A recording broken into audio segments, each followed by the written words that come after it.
ఈ శోకింపుట తగదు అని చెప్పాడు. అంటే మనకి ప్రతి మానవుడికి దుఃఖంతో వస్తున్నాం, మళ్ళీ దుఃఖంతోనే పోతున్నాం. మధ్యలో ఈ దుఃఖంతోనే అన్ని కోరికలతోనే జీవాన్ని అక్కడే వదిలేసి వెళ్ళిపోతున్నాం. తీరక ఏమని కోరికలు తీరక మళ్ళీ మళ్ళీ జన్మ ఎత్తుతూ వస్తున్నాం. కాబట్టి ప్రతి జీవి ఎత్తుతుంది. 84 లక్షల జీవరాశి కూడా జన్మలు ఎత్తుతూనే ఉన్నాయి. వాటిలాగా మనలాగే సంసారం చేస్తున్నాయి, పిల్లలు కంటున్నాయి, కన్నీరు కారుస్తున్నాయి. మనం చెప్తున్నాం అని చెప్పట్లేదు. కానీ మానవుడు విజ్ఞానం అంటే జ్ఞానం నేర్చుకొని ఏది మంచి ఏది చెడు అని తెలుసుకొని చేయటమే మానవుడి లక్ష్యం.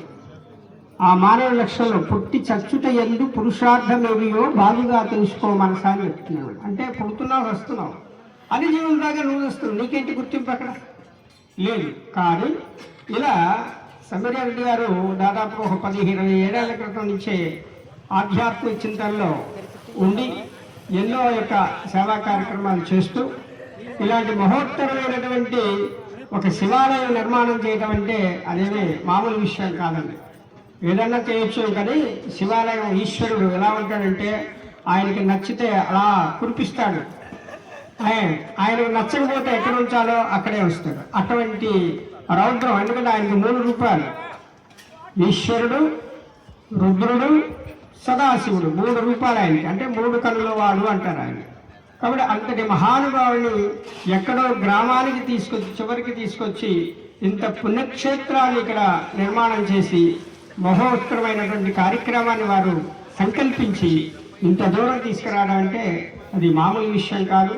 అందుకనే ఎందరో జన్మ జన్మల పుణ్యవశమున జన్మకొచ్చితి గురువరా, జన్మ జన్మల పుణ్యవశమున జన్మకొచ్చితి గురువరా అన్నారు. అందుకని ఎన్నో జన్మాలు పుణ్యం చేస్తే తప్ప ఇలాంటి సత్కార్యాలు ఎవరు చేయలేరు.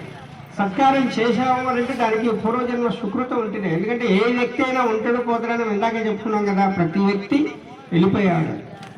కాబట్టి మళ్ళీ కొత్త శరీరాన్ని దాల్చేవాడు. ఆ మధ్యకాలం ఉంటుంది మనకి. ఆ మధ్యకాలంలో మనకు ముందు మొత్తం మహా అంటే ఒక 10 సంవత్సరాలు నీ జీవితం మొత్తం కలిపితే 10 సంవత్సరాల ఆయుష్యానికి అంతకన్నా ఎక్కువ లేదు. ఎందుకంటే 50 సంవత్సరాలు వృద్ధాగా పోయింది, ఒక 40 సంవత్సరాలేమో బంధాలతో పోయింది, ఒక 10-11 సంవత్సరాలు బాల్య యవనంలో పోయింది. అంటే బాల్య యవనంలో పోయింది. నీకు మిగిలిందల్లా భార్యాభర్తలుగా అన్యోన్యంగా ఉండేది ఒక 4 నుంచి ఒక 5 సంవత్సరాలు, అంతకన్నా లేదు జీవితం మొత్తం మీద. 100 సంవత్సరాలు మానవుడికి ఇస్తే సంతోషంగా భార్య పిల్లలతో ఉండేది ఒక 5 సంవత్సరాలు, అంతకన్నా లేదు. 5 సంవత్సరాలు దాని కానీ బంధాలు, కష్టాలు, సుఖాలు, సంపాదనలు, రోగాలు, రొప్పులు ఇవన్నీ కూడా